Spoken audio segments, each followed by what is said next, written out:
ప్రతి ఒక్కరూ యముడిని చూసి ఎందుకు భయపడతారో మీకు తెలుసా? మొత్తం అందరి దేవుళ్లలో యముడు చాలా అందంగా ఉండేవాడు.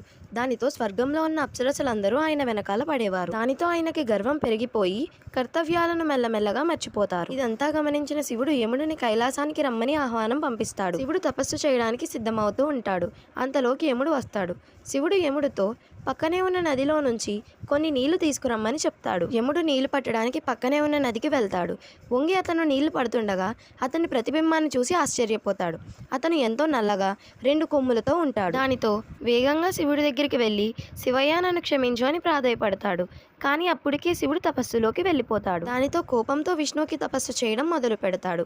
విష్ణువు ప్రత్యక్షం అవుతాడు. అప్పుడు యముడు విష్ణువుతో స్వామి నన్ను ముందులా మార్చండి అని అడుగుతాడు. అప్పుడు విష్ణువు అది అసంభవం అని చెప్తాడు. కానీ నువ్వు అడిగావు కాబట్టి నీ 2 కొమ్ములు తీసి నీ దున్నపోతుకు పెడుతున్నాను అని చెప్తాడు. వీడియోస్ కానీ మీకు నచ్చినట్లయితే please like, share, comment and subscribe.